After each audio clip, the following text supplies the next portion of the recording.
Om Swastiastu, kembali lagi bersama saya Agus Suwarbawa, mahasiswa S2 Pendidikan IPA.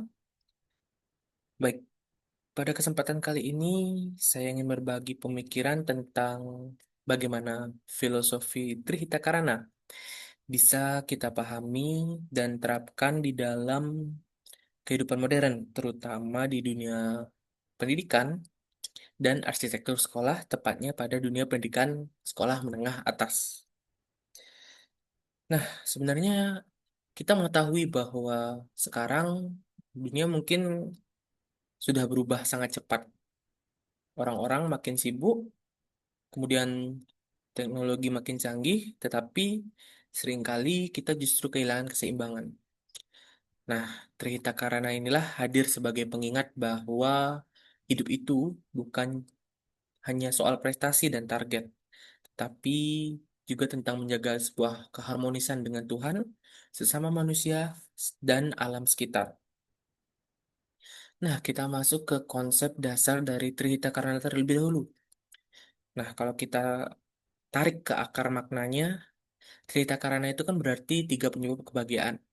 Nah, di dalamnya pastinya ada tiga hubungan penting yang harus dijaga, yaitu yang pertama hubungan kita dengan Tuhan yang disebut parayangan, kedua hubungan kita dengan sesama manusia yang disebut powongan, dan hubungan kita dengan alam yang disebut palemahan. Nah, tentunya filosofi ini nggak hanya berlaku di ranah agama saja, tetapi juga bisa diterapkan di sekolah, di rumah, bahkan di dunia kerja.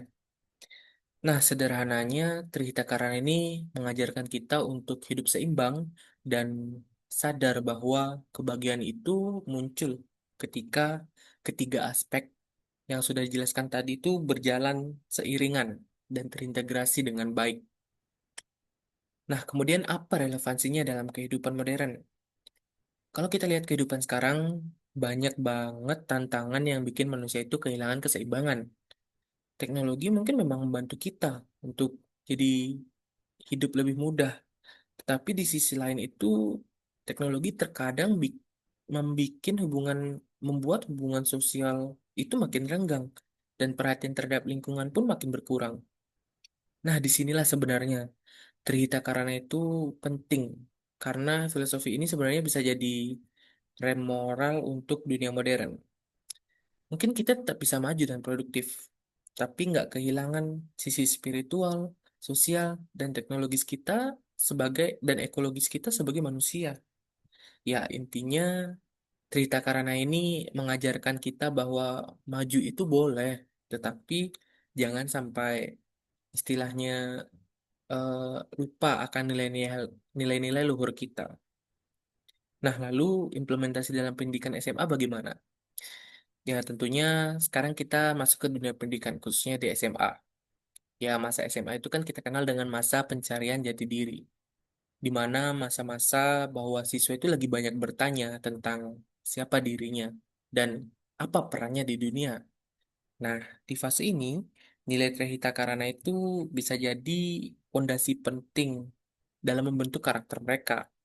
Misalnya, dalam aspek parayangan. Nah, itu bisa diwujudkan lewat kegiatan doa atau refleksi pagi.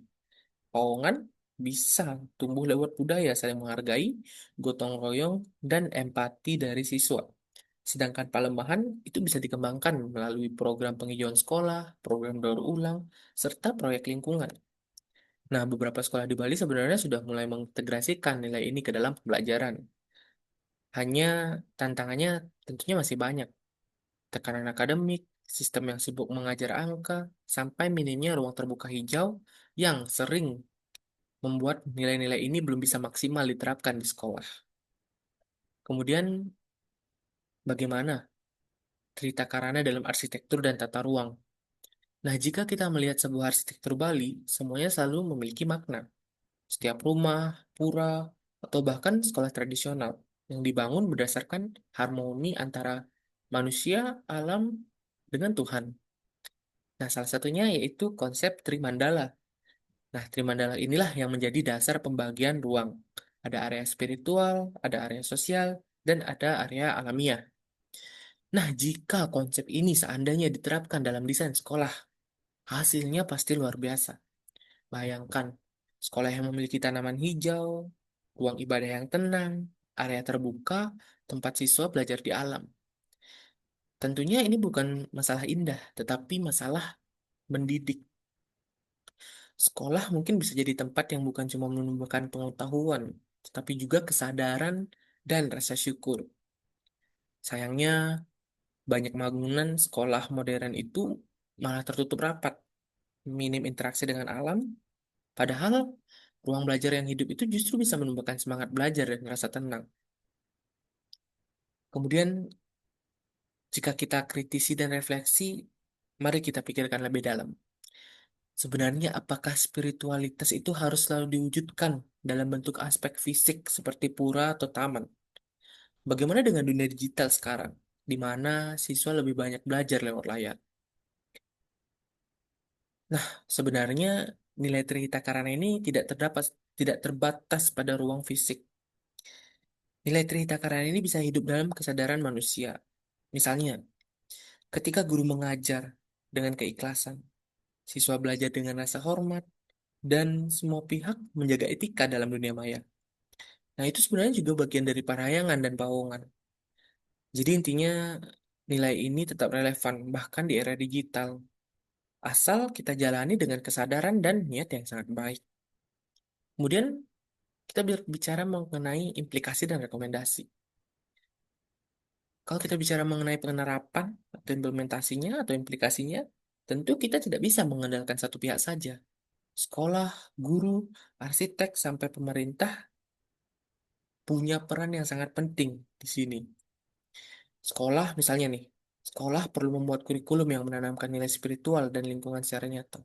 Guru juga harus menjadi teladan dalam perilaku sehari-hari.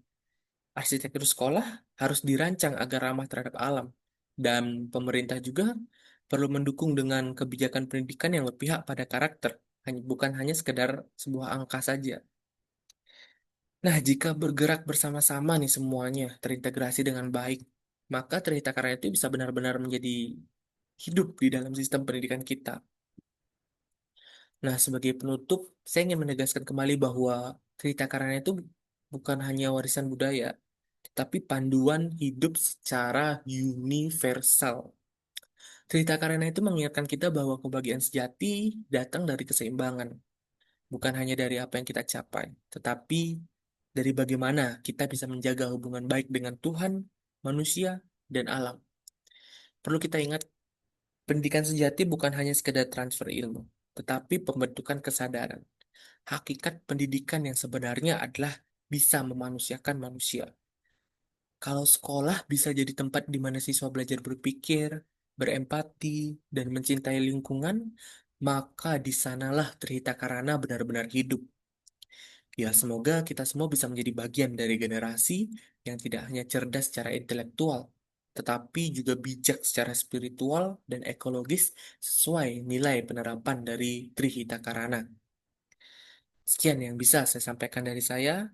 Mohon maaf apabila terdapat kesalahan, dan semoga kita bisa disadarkan dengan nilai makna yang sangat penting dari Trihita Karana ini demi menjawab tantangan pendidikan dan tantangan dunia di masa depan.